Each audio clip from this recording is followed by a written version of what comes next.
il devrait en tout cas quitter le territoire sénégalais. Maintenant, dans cette même occurrence de l'affaire Branco, il y a une conférence de presse qui a été organisée il y a une semaine, conférence de presse au cours de laquelle Maître Branco a pris part, bien que faisant l'objet de mandat d'arrêt international. Il se trouve que les avocats qui ont organisé cette conférence de presse, de bonne foi peut-être, ne savaient pas qui serait là. C'est pour ça d'ailleurs qu'on ne peut pas poursuivre ces avocats, peut-être qu'ils sont de bonne foi. Mais il se trouve qu'il y a l'un d'entre eux pour lesquels il y a des éléments, il y a des indices graves et concordants qui montrent qu'il a aidé le sieur Branco à faire ce qu'il a fait. Autrement dit, il l'a aidé à commettre ces actes qui vont à l'encontre de la loi, entrée et séjour irrégulier dans le territoire national, sur le territoire national, et tentative aussi de sortir du territoire de manière irrégulière. Cet avocat lui a prêté main forte. Il l'a aidé d'après les indices que nous avons. Je ne le déclare pas coupable. Mais j'ai dit, d'après les indices que nous avons, il l'aurait aidé, et c'est ça qui justifie que cet avocat soit arrêté, pour les besoins simplement de l'enquête, et éventuellement pour les besoins d'autres suites judiciaires. Mais pour l'instant, il fait simplement l'objet d'une arrestation pour éventuelle complicité avec Branco dans les infractions qu'il a commises depuis qu'il est sur le territoire national. Je dois dire que cette arrestation s'est passée dans les règles de l'art. Pourquoi je vous réponds? Parce que j'ai vu le communiqué de l'Ordre des avocats du Sénégal qui considère que l'avocat a été arrêté de façon irrégulière parce que le règlement de l'UEMOA, le règlement 5 de l'UEMOA, impose au procureur général, avant d'arrêter l'avocat, de consulter le bâtonnier. Le procureur général, avant de procéder à l'arrestation de l'avocat, a informé le bâtonnier de l'Ordre des avocats, par lettre. La lettre aussi est ici. Lettre. Et cette lettre suffit comme consultation. Mais on ne peut pas entendre par consultation le fait que, ou la nécessité que, le bâtonnier de l'Ordre des avocats donne son avis ou son aval. Non, il ne s'agit pas d'avis ou d'aval. Sinon, l'opportunité de l'action, l'opportunité des poursuites serait déplacée vers le bâtonnier de l'Ordre des avocats. Non, il faut l'informer, c'est de la courtoisie judiciaire.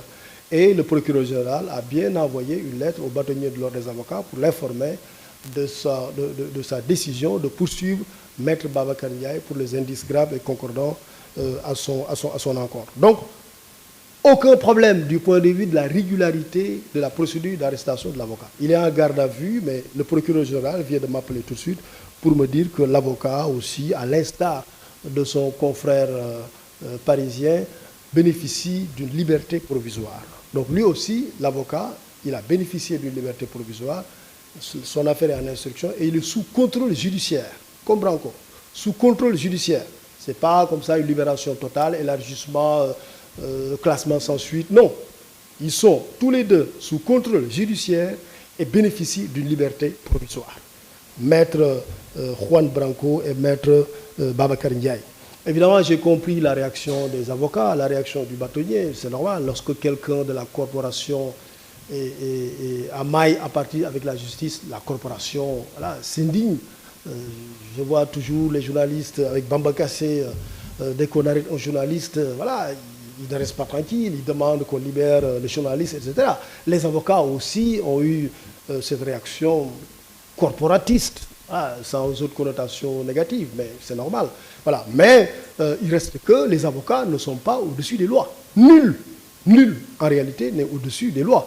Et lorsqu'il y a des indices, lorsqu'il y a des éléments qui justifient qu'on poursuive un avocat, on va le faire. Maintenant, il faut le faire dans les règles de l'art, il faut le faire dans le respect des procédures. Et en l'occurrence, c'est au niveau de la cour d'appel que les avocats doivent faire l'objet de poursuites. Si c'est en instruction, c'est la chambre d'accusation.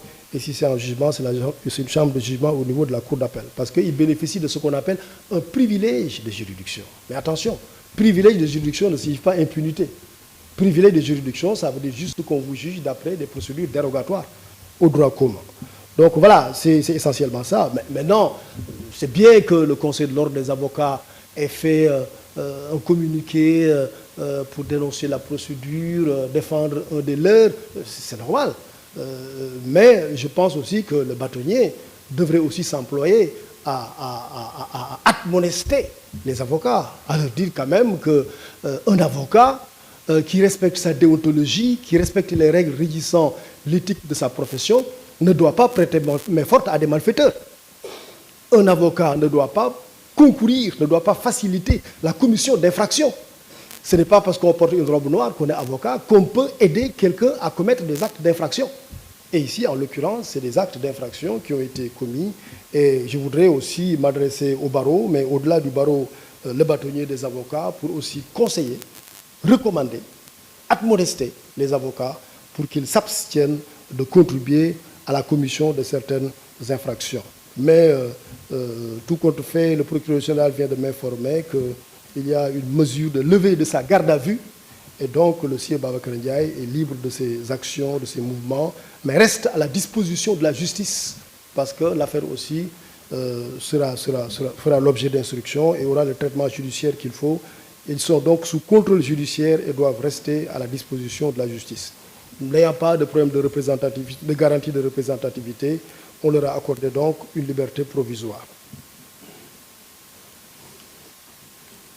Troisième question que je voulais évoquer avec vous, c'est que il faut dire aussi que